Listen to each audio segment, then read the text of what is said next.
Okay, students, in today's topic, alternating voltage applied to capacitor. Alternating voltage applied to capacitor, या इसको हम in other words AC through capacitor इसको कह सकते हैं। ये हमारे पास एक कैपेसिटर है। कैपेसिटर को हम इस तरह से लिखते हैं, दो पैरेलल लाइंस ड्रॉ करते हैं, जैसे कैपेसिटर का सिंबल हमने आपको बताया था। और ये अल्टरनेटिंग सोर्स ऑफ ईएमएफ है जो हमने कनेक्ट किया है अक्रॉस द कैपेसिटर। इसकी कैपेसिटी C है और इसकी जो वैल्यू है AC वोल्टेज सोर्स है। Let value of alternating voltage,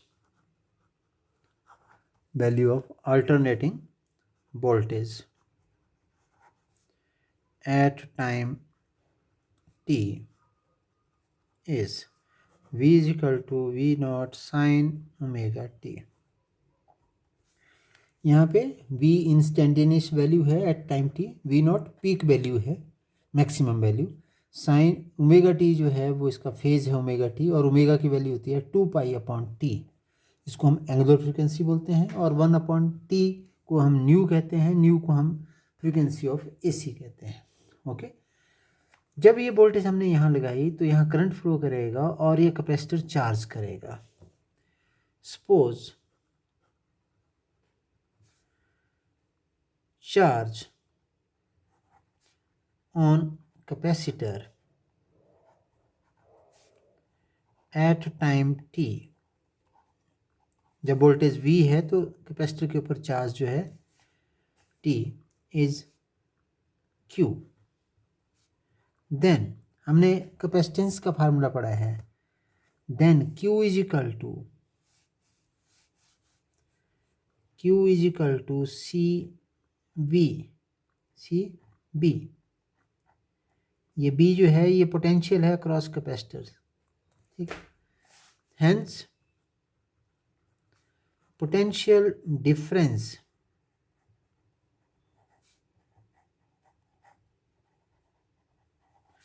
across capacitor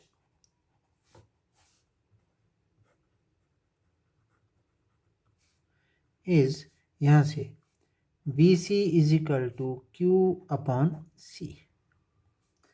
अब क्या होगा, जो वोल्टेज यहाँ पे लगाई थी वो V लगाई थी, खर्चा यहाँ पे VC हो रहा है, जितनी लगाई थी उतना ही खर्च होगा, वेस्टेज नहीं जाता है यहाँ पे। Hence applied voltage is equal to potential difference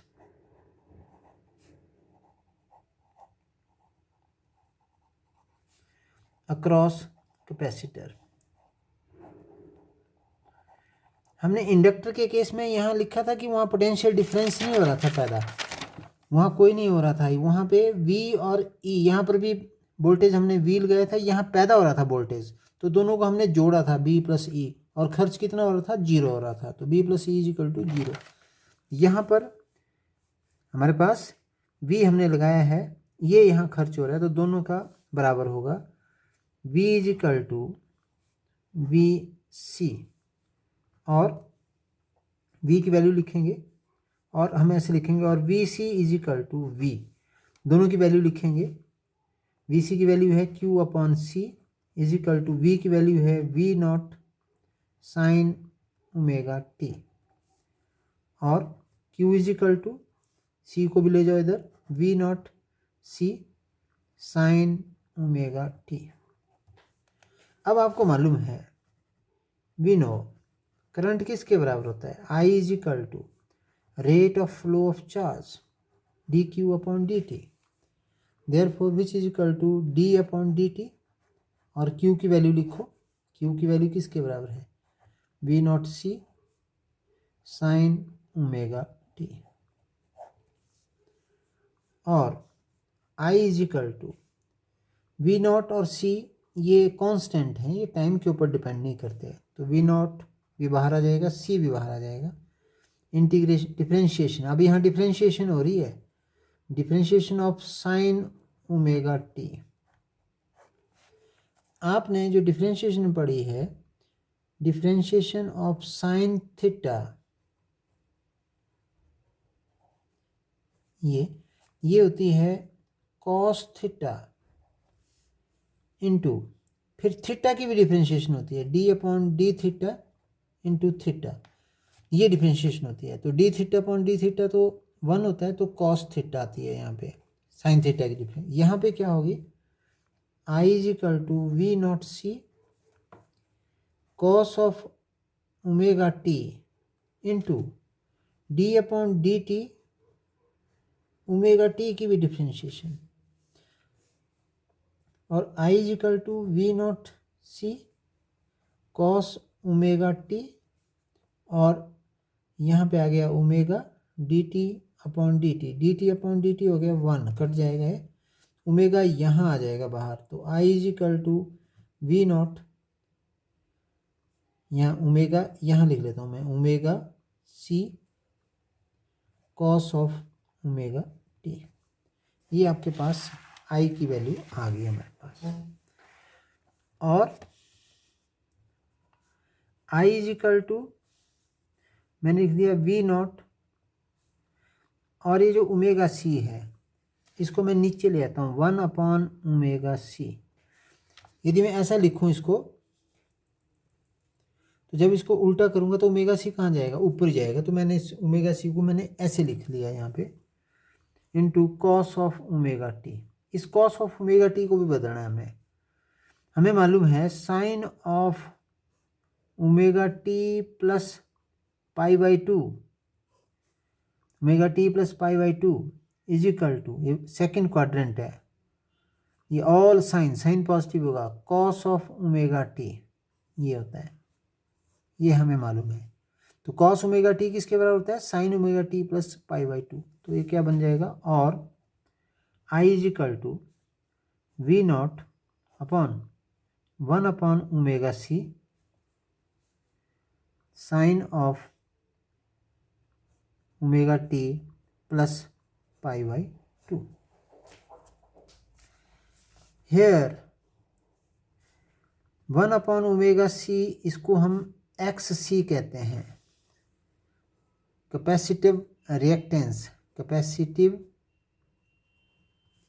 reactance मतलब ये रेजिस्टेंस है कैपेसिटर का, और इसके यूनिट भी वही होते हैं जो रेजिस्टेंस के होते हैं, ओम्स, इट्स यूनिट इज ओम, इसके यूनिट भी ओम होते हैं। तो क्या बन गया हमारे पास, so i is equal to V naught upon X c sine of omega t plus 5/2।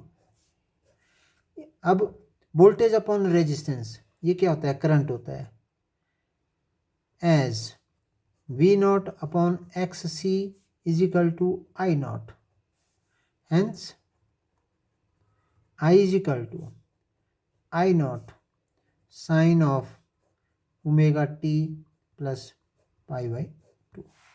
This is equation number 2 and this is equation number 1। तो 1 और 2 में देखो वोल्टेज का फेज कितना है, ओमेगा टी, इसका फेज कितना है, ओमेगा टी प्लस π/2। तो डिफरेंस है दोनों के बीच में, हम ऐसे भी बना सकते हैं इसको,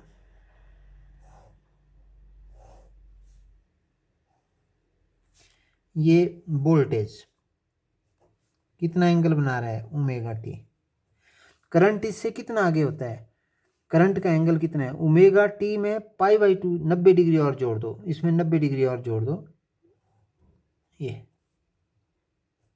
90 डिग्री और जोड़ दिया, इस तरफ को करंट होगा। तो क्या पता चल रहा है हमें, करंट और वोल्टेज में कितना फेज डिफरेंस है, 90 डिग्री है। यहाँ पे कौन लीड कर